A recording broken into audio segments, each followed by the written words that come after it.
Hi, everyone. Thanks so much for joining us for How She Does It. On this show, we talk about all things women, money, and power. I'm Karen Feinerman. I knew from my teenage years that I wanted to have a career in finance and to make my own money because money was power. And also, it seemed like a fun thing to have. I never understood why more women didn't want to do the same. Well, that's changing, albeit slowly. According to research by Deloitte, the number of women who reach the highest levels of leadership in financial services is on the rise. Women hold 18% of financial C-suite positions globally. I love to hear this, but the research also says that that number is climbing slowly. Without a more concerted effort, women financial leaders may not even reach 25% by 2031.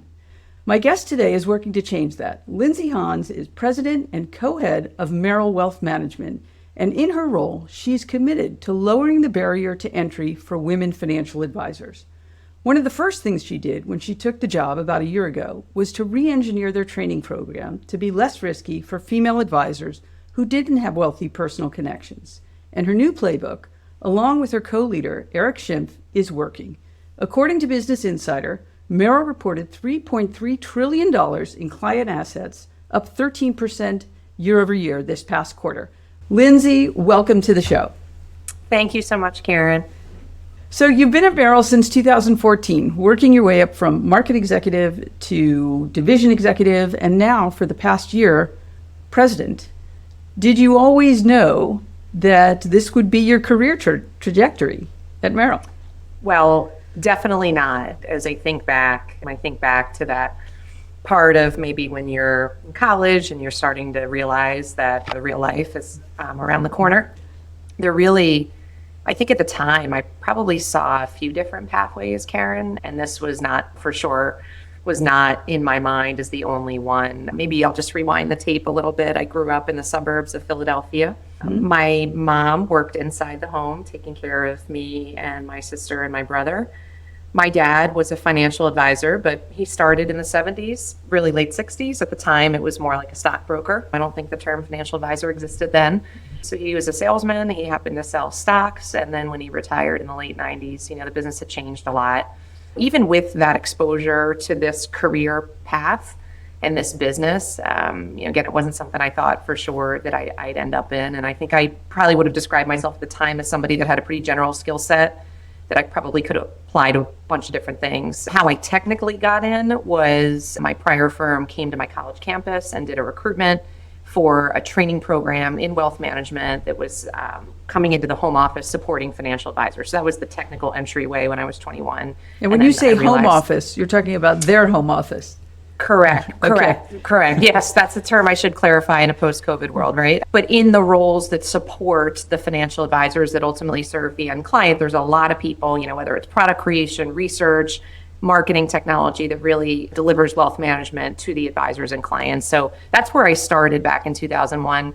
And then I really got in the tent. And I think that's something maybe we could talk about later. And in terms of the importance of getting in the tent, especially for women as we think about different, career paths within the field. I think in hindsight, though, as I look back, while I was not certain this is the way it would go, I have reflected on things that my parents were, I think, pretty intentional about in the way they raised me and my siblings. That I think more and more, I think about today as a parent, I think about really played a role to get me here. So, a couple that come to mind. One, my dad was really old school. And for some reason, he and my mom decided, and they told me this as I got older, that they were going to raise me in a man's world. And this is going back to the 70s, so it was a different time, but they made an intentional decision to do that. And in that way, I really don't think either of them saw gender in me and my sister. And really, it may sound trite, but it was, I think they both did, but him especially really believed that I could do anything I put my mind to. And then there was other things around that. Athletics were really big in our house. Sports were always on. We were all playing sports. I played field hockey and lacrosse. My sister brother played 3 sports. So there was definitely a competitive spirit in our house, a goal orientation. So that was one. Another, we had to work at a really young age. So I started working 10 as a babysitter, and then it's 15, 16 at a video store. And And it was the work, but it was also, okay, now you have money, now you have a paycheck. We're going to go to the bank and you're going to open up an account. And I remember my mom taking me to the bank, and I remember how I felt getting the register to write in deposits, getting the deposit slip. And then I remember her, even though she didn't work outside of the home, and my dad was an FA, he was really busy. So she handled everything in terms of house finances. I remember her at the dining room table, balancing her checkbook with a bottle of whiteout to the penny.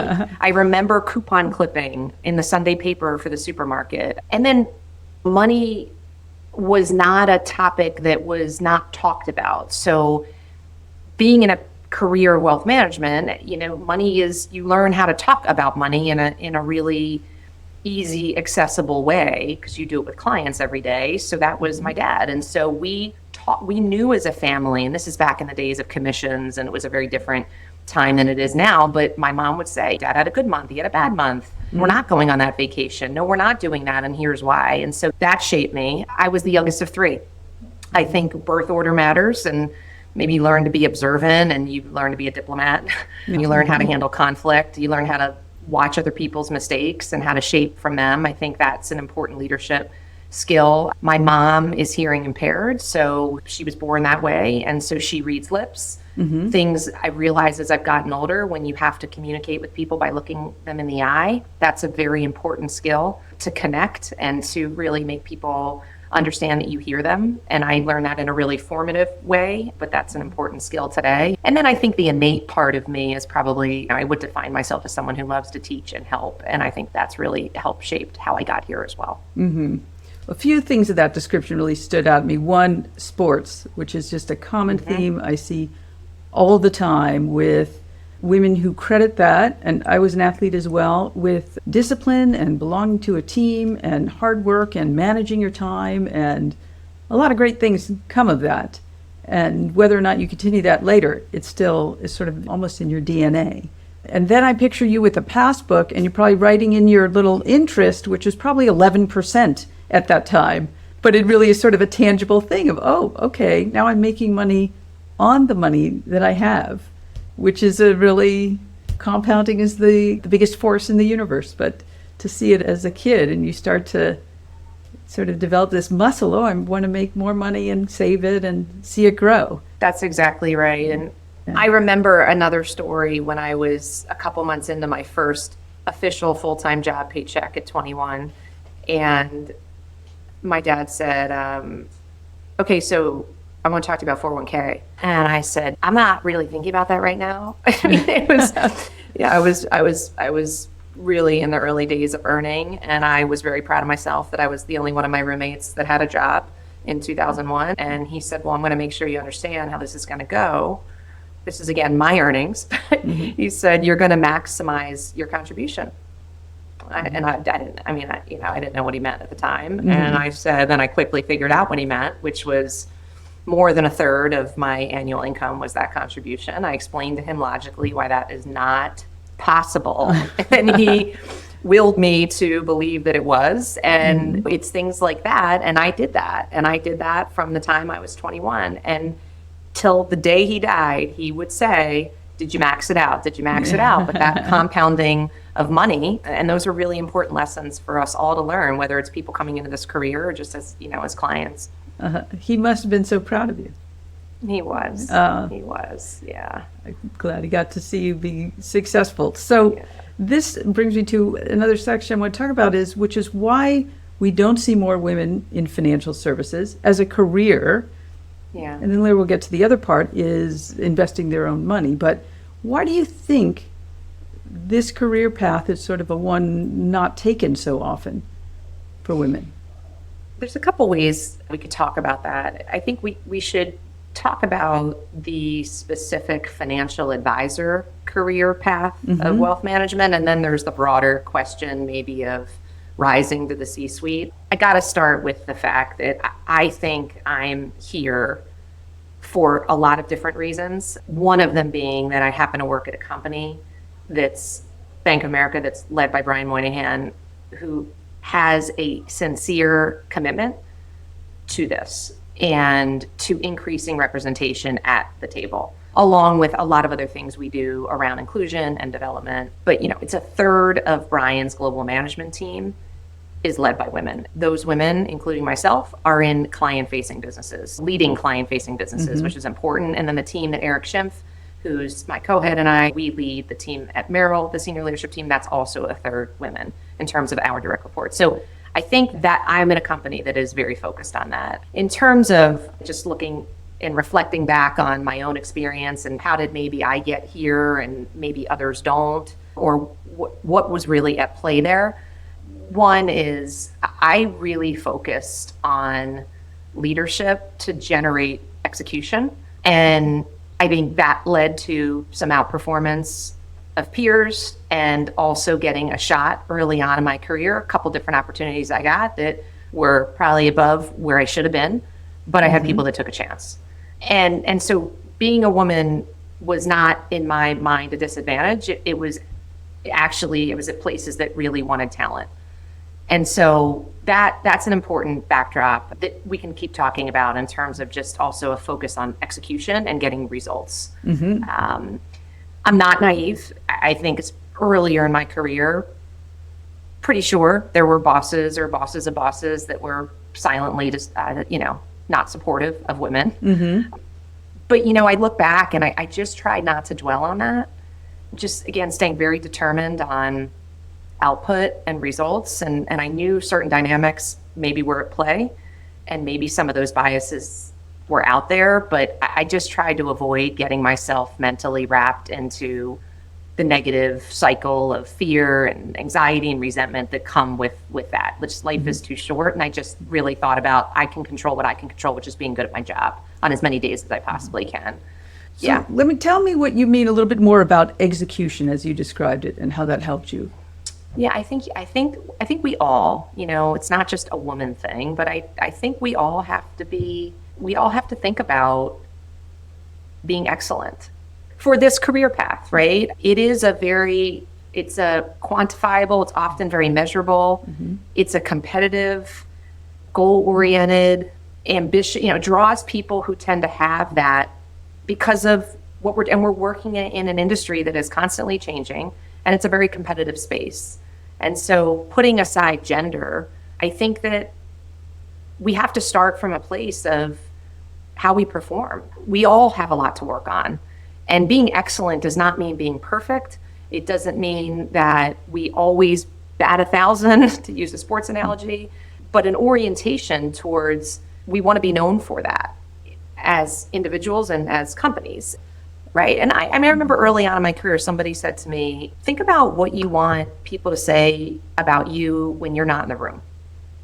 And I think about that a lot because some things are measurable and some things are, measurable, maybe a little bit more qualitative about how you conduct yourself and how you help other people and how you lead. And the leading doesn't mean I've got a big team. It could mean that, but it also means how do I come to work every day with an orientation to help people along? And how do I seek out feedback? How am I coachable?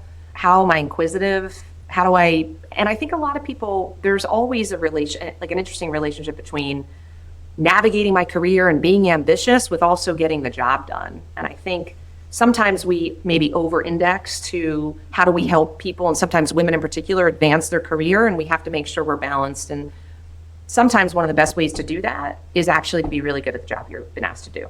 And that's not always the full equation, we know that, but we do have to talk about that too. So what do you think is the job that you're asked to do right now? Because it's a big one. Great question. So Eric and I together lead a historic and storied franchise of wealth management in this country. It was the first firm to bring Wall Street to Main Street, and we don't take that history lightly. And we feel really honored to have that responsibility. And at the end of the day, we come to work thinking every day about our clients.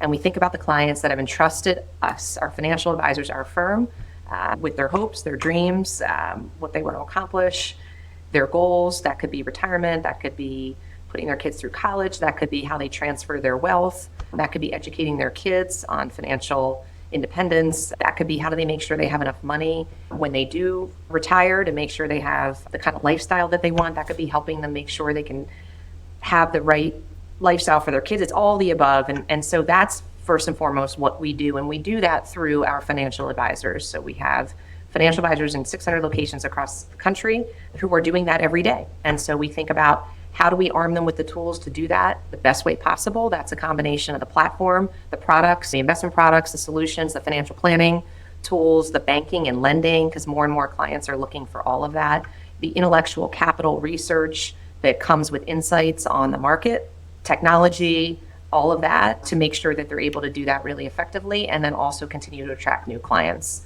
So that's the broader mandate as we think about it. Day to day, we set strategy. We think about the strategy for Merrill at Bank of America, which is serving clients on a wealth continuum. We serve a part of the wealth continuum, but we work with colleagues on Brian's management team that serve other parts of the continuum, and we think about how clients move along that continuum.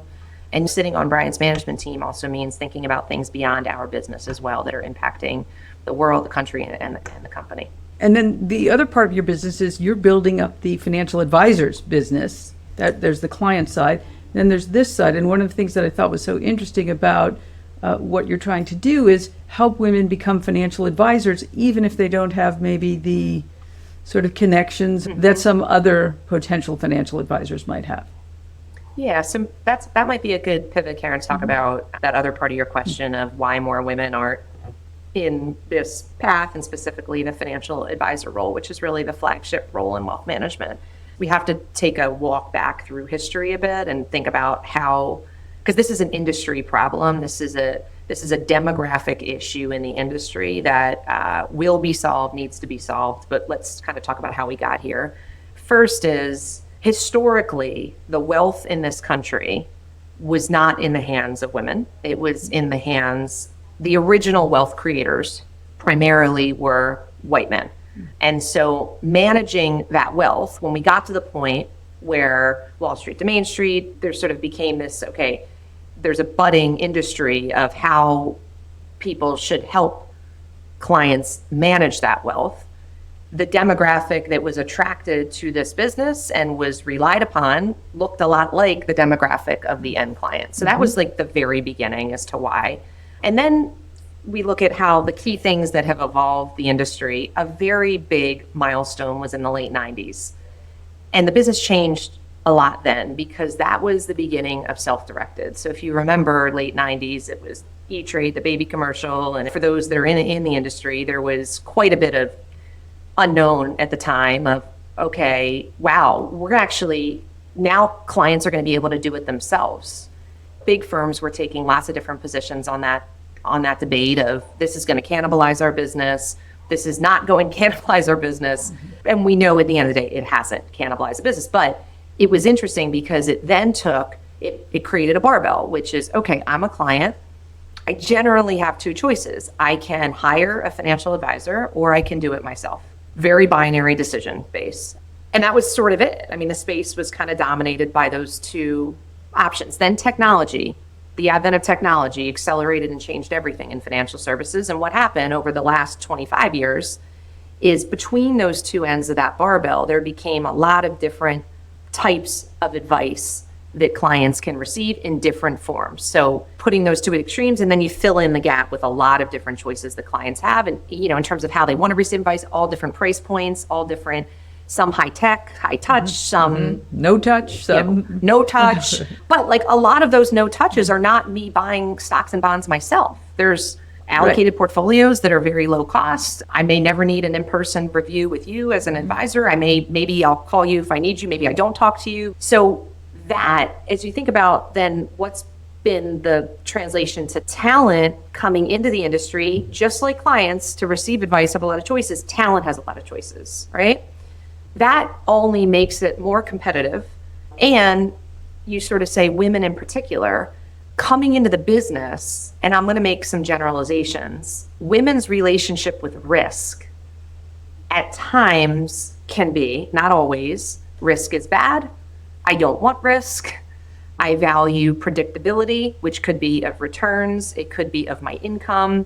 So put that into play for talent. And if I have a choice to be a financial advisor or, have some type of quasi financial advisor role, and I'm never going to have to worry about how I find a client, and I'm going to be given tools and branding of a well-known firm, and I'm going to be able to do a lot of financial planning, which most people and women really get attracted to, because this is, how do I help someone solve their needs, their goals? How do I help them plan? That is often something that very much attracts women to this business. It's the business development piece that becomes sometimes a stop. And so when you look at lead generation and sort of how do different firms along this continuum of different choices think about how are we going to, who are the clients that these people are going to serve? That's where you start to see a lot of variability in firm success and attracting talent. I mean, there's a lot more there, but I'll pause there. Okay, furthering the conversation about advisors and their sort of relationship with the clients, let's talk about your study, Seeing the Unseen, on women in investing. What were you expecting and what did you find? We love that study. We went directly to the source. We went directly to women to help inform us on how we should be thinking about things and what are some of women's unique journeys and what matters to them. And we use a lot of this work to educate our own financial advisors, men and women, about how to better serve the market. So a couple things. One, we were positively surprised that overall women feel really good about their relationships with their advisors, even more than men. So 70% of women said they're likely to recommend their advisor. So that's really good. That tells us that there's a lot of women being served very well. And then younger women were really encouraged by what we learned from them. So when we looked at women younger and then we looked at women that are over age 55, we learned a couple distinctions about those two cohorts. The younger women were 4.5 times more likely to consider themselves knowledgeable about financial products and services. They were nearly 60% more likely to feel comfortable discussing financial topics. They were more likely to manage their own finances. They were at a rate of 75% more likely to do that. And then they were 3 times more comfortable making financial decisions on their own. So that's green shoots about women feeling empowered on this topic. One thing that jumped out at me, which I was very surprised to see in that study, was that it seemed to me that both women and men felt less comfortable with an advisor of the opposite sex than they did with one of their own sex, which didn't surprise me so much for women, but it did for men. And I wasn't quite sure why that was. I don't know. Yeah, I on this topic, especially when we talk about women, I try not to assume that every woman client or prospective client wants to work with a woman.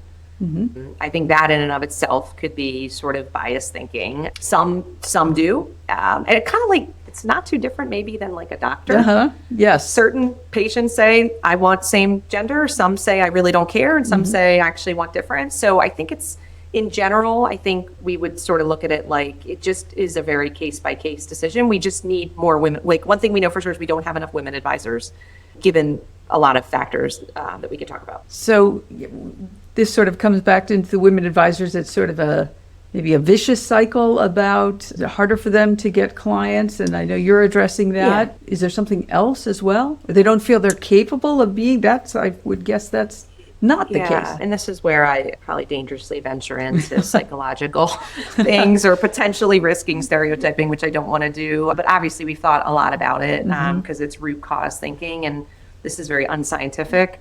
But I think it's a little bit of relationship with risk. It's also, and this is the industry's fault, our industry generally does a pretty inferior job at marketing in the sense of even education of what we do. And some of that is because full service wealth management firms like ours tend to serve the part of the wealth continuum that's in the high net worth and ultra high net worth space. And so that's a relatively small sleeve of the US population. And so when you think about where marketing dollars go, when that's the segment of the population, sometimes you're not going to see certain firms' names on, billboards and stadiums and like you might more traditional retail banks or firms that don't have an advisor force and are really relying on direct to client marketing. So the impact of talent is sometimes it's unknown. It's sort of, we sometimes talk about here, especially among some of our women advisors, this is like the best career that nobody knows about because you have to also kind of know we exist, you have to know, and you may on the brand level, again, storied brand in the country, but you may not actually know a financial advisor in your life. You may not know exactly who we serve. And so that's part of it too, in terms of how we're actually talking about what we do. The other part is, again, generalizing. I think that sometimes it can feel very inaccessible because, and it goes maybe back to the lack of education, because maybe some people think like, I'm not here to be the stockbroker. I mentioned that was my introduction to the business. It was a different time. And it's not like talent out there sits there and like follows up that actually, I mean, you look at our business, it's 10% of our revenue is commission-based business. It's virtually nothing, whereas the predominant share is fee-based, which is a very different way to do it. But how would one know that? And so a lot of it is debunking some of these myths that are out there. Okay, here we go. Lightning round. It's just would you rather, and the only challenge is you can't think about the answer, just first thing pops into your head. Would you rather see a new client delay investing or have them at their choice put it all in one very risky investment? I would rather have them delay investing. Okay, that's what I thought. That was an easy one. Would you rather warm me up. Give an elevator pitch to a CEO or give a speech in front of thousands? Give a speech in front of thousands. Which you probably do from often to often. Okay. Would you rather meet with a young woman nervous to learn or an older woman who is has avoided learning, but she is now gung-ho? Probably the younger woman who's nervous to learn. Okay. Would you rather be in a down market or an up market? And this is not a trick question. Up market. An up market. Okay. Are you the first to rise or are you the last to bed, or both? Probably last to rise, because my husband wins on going to the gym more mornings than I go. Yeah, okay. Would you rather be on the road or home with kids? Home with kids. Would you rather laugh uncontrollably or be moved? Be moved. Okay. What have you changed your mind about in the last year? I would say I've changed my mind about the value of having two intense jobs, both of which I love, and what the value of that is. And those jobs being the president, co-head of Merrill, and a mom. And so when you say the value of them, what do you mean by that, and how do you weigh those two things? Yeah, I think on the value is around, especially the mom part, and paired with the intensity of the job, it's a teacher. It's a teacher of the power and the importance of being present. Being present. I just happen to have the visceral reminder with little children.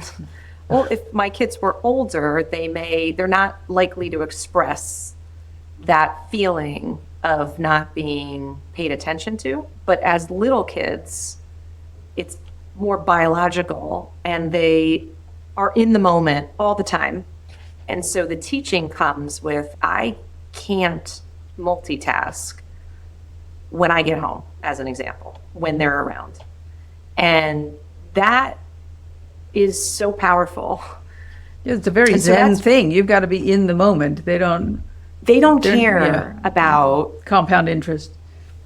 Right, or who's calling. They don't know, they don't understand. And so a lot of people say, wow, it must be really hard to do this with little kids. And they think back maybe to the years they loved when their kids were little. And I think about it very differently now that I'm going through it. Just the importance of being present. And look, there's things, I'm not good at this every day. And there's things that I've grown into to try to keep my head where my feet are, which also means being very present at work and really naming and containing any guilt that might come. Okay.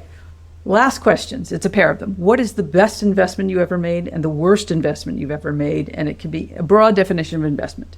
Best investment, my first home I ever bought was in 2012, in Southern California. So kind of caught it at the right time and sold it maybe 3 years later for a great return. The worst investment, maybe I just don't remember the bad ones, but I knew there was some, but I can't think of any. It's like childbirth. You don't remember. It's a good way to compartmentalize. Lindsay, thank you so much for joining me today. And I love hearing your story and wish you the best of luck. And it's an important job that you're doing for both clients and for advisors. So thank you. Karen, thank you for what you are doing to bring such healthy discussion to this topic. And I just really appreciate the time with you. Thank you.